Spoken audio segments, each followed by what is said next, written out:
So this is after sharpening, after using it today. You can kind of see that the working corner is sort of sloping downward like a bird's beak. And I think that's one of the characteristics, though, of a full chisel chain is that it doesn't stay sharp long. Hey folks, just popping in here, making a little video. We took down that big ugly lightning struck maple that used to sit right there. Let me just give you a close-up of the stump.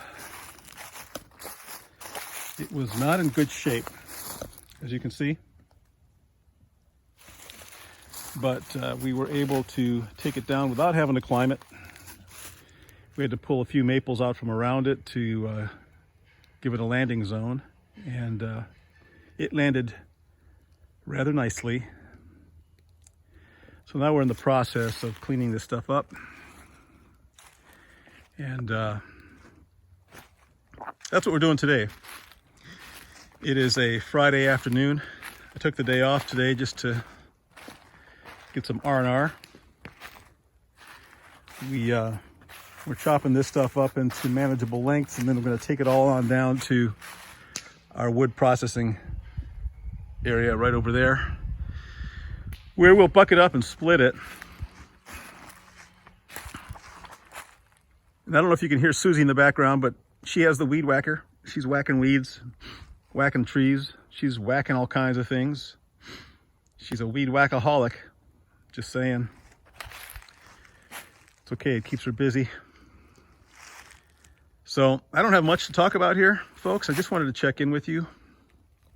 We have a couple more that have to come down. As I'm standing here, I'm going to turn the camera to my left. Oh, that was a bad turn. Right there, we have a maple right there that's got to come out. We may end up having to take this one out. This one is actually holding up the northeast corner of the shelter. That's a temporary shelter, folks. That will be replaced by the building that will be erected right here upon which I stand. So that's yet to come. We don't know when, sometime down the road. By the way, oh, another maple right here behind Coyote. That maple's got to go. We're probably going to do right there behind the big old ugly maple we took down. There's one there that's also lightning struck on the opposite side. It's just kind of ugly as it gets up here. It's a cherry, you know, and it's going to crack off. It's going to destroy whatever we build here. So we're going to take it down. Let me turn this around one more time. Got to tell you, sorry about the camera action. I got to fire the cameraman, okay?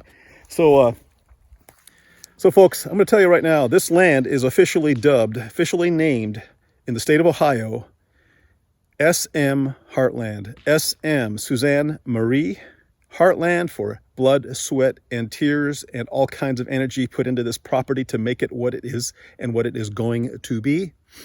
This property is headed toward an LLC, so it will not belong to a single individual. We want it that way because we don't want anyone to destroy this property. We don't want any family feuds. We don't want any kind of land wars going on over this 53 acres. The other exciting thing that's happening is on the west side, the west boundary of our property. We're looking at 13 more acres to buy. The gentleman that owned that little piece of land over there passed away early in March. God rest his soul. He was a quiet man. He was a good man. I've met his son. His son is a tree guy. His son, Ian Jameson, up in the, I don't know, somewhere around the Cleveland area, up north though. Great guy. I've been in touch with him now, and we get along just fine. We exchange information. We encourage one another.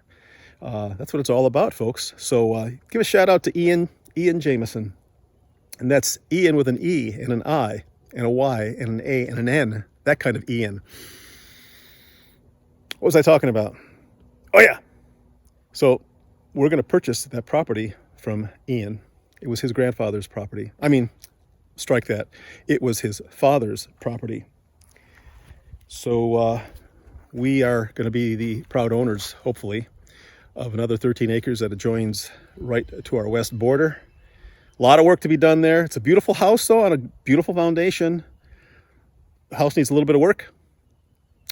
scratch that. The house needs a lot of work, but we're going to like it. It's going to be great for us. Small, quaint, secluded. There is absolutely no road frontage to it. You have to cross over. We have to cross over another property owner's land to get to our driveway. So we're landlocked, folks. We love it. Anyway, all right. I'm babbling now. All right, I'm going to cut this short. I've just peppered this, put some salt in and some other spices as I talk. Hopefully you're not bored with this video. This is going to be short, right? Did I say that already? I mean it. Love you folks. Hang in there. Give me a thumbs up every now and then. If you want to do a thumbs down, that's fine. It's up to you. But man, a thumbs up is encouraging. Leave a comment. That's even more encouraging because I love to hear from you. I love to see what you have to say. If you have any ideas, any things that you want me to put on YouTube, ask me. I may not be able to do it, but you can always ask. All right. Over and out, friends. Squeegee la frisbee. Hasta la bye-bye. And all that jazz. Peace out.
Some nice sized chips.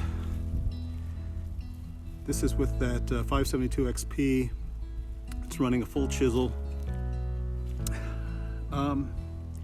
It cuts well. I had some trouble though earlier with this thing just sort of blowing powder, and so today I took a good look at the cutters under a magnifying glass and found out that I was not getting the top plate sharp, and the working corner was okay. And I'm using the combination file, and Buck can forgive me. I know that you don't approve, but just wanted to see how it worked. And one of the things about those combination files is that it not only does the cutters, but it also takes the depth gauges down accordingly, which I understand it doesn't have to be done every time you sharpen, but I just wanted to see how well it worked, and it works pretty well. The only thing I noticed is that and it's designed that way, and I like it, but you have to be really careful of the angle that you move the file across the chain, because its sole purpose in life is to just take a little bit off of the depth gauges and to sharpen the working corner and the top plate. It does not get down into the gullet, so you got to be careful. After a while, you need to take a file and get down and just sort of clean out the gullet a little bit. And that's what I did today. Today I just took some time in the shop and examined how things were filing, and man, I'm telling you what, nice improvement in the cutting. I have some real nice chips. It cuts really well. Seems like it's a little bit aggressive, so I don't know if I need to be taking those depth gauges down as far as it's going. I mean, it's only 25 thousandths, but it seems to be a little bit aggressive. So, not too bad though. I like it. I can live with that. I love the saw, and this is how we learn, right? So this is after sharpening, after using it today. You can kind of see that the working corner is sort of sloping downward like a bird's beak, and I think that's one of the characteristics though of a full chisel chain, is that it doesn't stay sharp long.